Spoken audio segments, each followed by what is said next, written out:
Nos vamos hasta Kiev, la capital de Ucrania, para platicar con Eduardo Salazar, enviado especial de Noticias Televisa y de Foro TV. ¿Qué tal, Lalo? Muy buenas tardes para ti.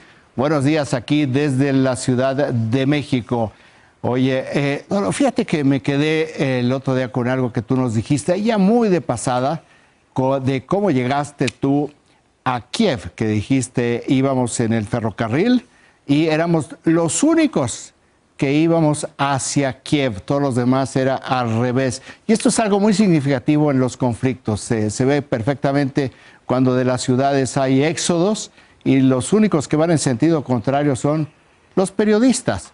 Y este es un tema que muy pocas veces platicamos, pero yo sí te quisiera preguntar un poco esta parte que tiene que ver mucho con lo humano, que tiene que ver con otras cosas que no es estrictamente o que no son estrictamente los partes militares. Pero te quiero preguntar, las dificultades que puede tener la prensa en estos momentos en Kiev para poder trabajar. Ayer vimos que les llegó la policía, que se puso nerviosa para preguntarles qué estaban haciendo, pero dinos una cosa, tú estás quedándote en un hotel, te estás quedando en otro lugar, tienes agua caliente en las mañanas para bañarte, estás teniendo problemas para poder tener alimentos, ¿cuántas veces estás comiendo al día? Es un poco lo que vive la prensa, que también es lo que viven los habitantes en Kiev.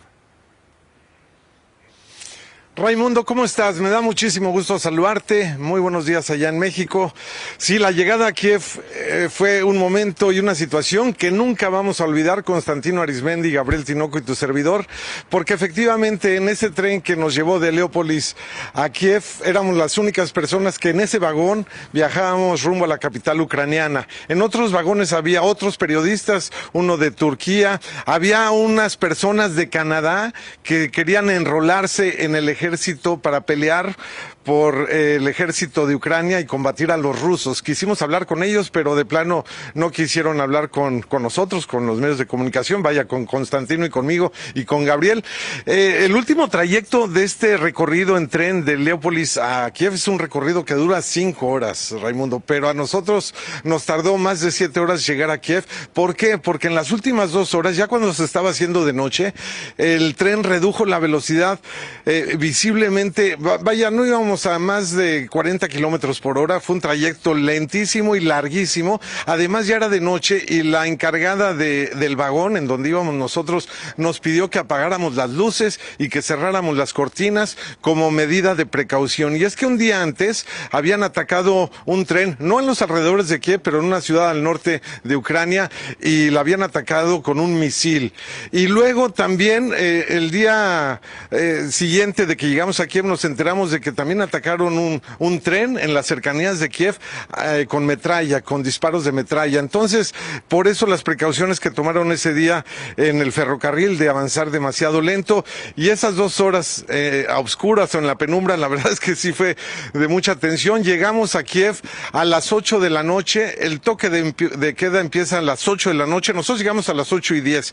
Por fortuna, Alexander, que es la persona que nos está ayudando a movernos y a hacer nuestro trabajo como reporteros, nos estaba esperando afuera del vagón del tren, le mandé justamente el número del vagón y todo, nos estaba esperando, nos ayudó a cargar todo el equipo, a correr por toda la estación rumbo a su vehículo, nos subimos al coche y del coche al hotel, que es un trayecto como de 10 minutos. Cuando llegamos al hotel, un hotel, pues qué te diré, una construcción tipo... Pues un hotel en la colonia Roma de la Ciudad de México, no es un hotel muy grande, pero sí, pues es un hotel caro, vaya, se ve que ahí la noche cuesta más de $100 y llegamos y estaba todo oscuro, pero sí había gente y sí nos recibieron. Alexander, él fue el que nos arregló el hospedaje en ese hotel. Si no hubiera sido por Alexander, la verdad es que hubiéramos tenido que dormir en la estación. ¿Y quiénes atienden en ese hotel? Es el desayuno, y la cena. El desayuno es de 7 de la mañana a 8 de la mañana. Si te levantas más tarde, no desayunas.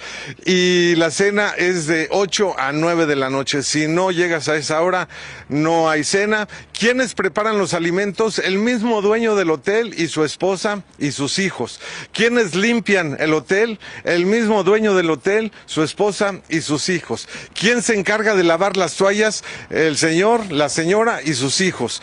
Y hay luz prácticamente todo el día, aunque nos recomiendan que tengamos las ventanas, las cortinas cerradas y la luz apagada en la noche, y si se puede hacer los enlaces, pues que siempre y cuando no haya peligro o haya presencia de militares, porque entonces nos quitan del balcón. Tratamos de hacer esos enlaces desde un balcón ya cuando hay toque de queda, y así la vida de todos los días. ¿Qué pasa en las calles? Pues tú lo viste ayer, cada rato nos detienen para que nos identifiquemos, para que podamos trabajar. Si no tenemos esta credencial, pues simplemente no lo podemos hacer y nos sacan del país, y así es la vida cotidiana de los reporteros que estamos aquí. Hay alrededor de 5,000, porque yo soy el número 4,371 acreditado, el reportero 4,361, así que hay cerca de 5,000 ya reporteros acreditados en todo lo que es el territorio de Ucrania. Me refiero a reporteros extranjeros. Ahora, ¿qué ha pasado en las últimas horas? Primero déjame decirte dónde estoy. Estoy en un sitio pues muy especial, Raimundo, porque cuando cubres un conflicto, tú lo sabes bien, pues el tema de la muerte siempre está presente, ¿no? Y hasta este momento nosotros no sabemos exactamente cuántas personas han perdido la vida en este conflicto, y no lo sabemos porque el propio gobierno de Ucrania y el propio presidente Zelensky no han querido manejar cifras, porque luego las cifras son frías y no son reales.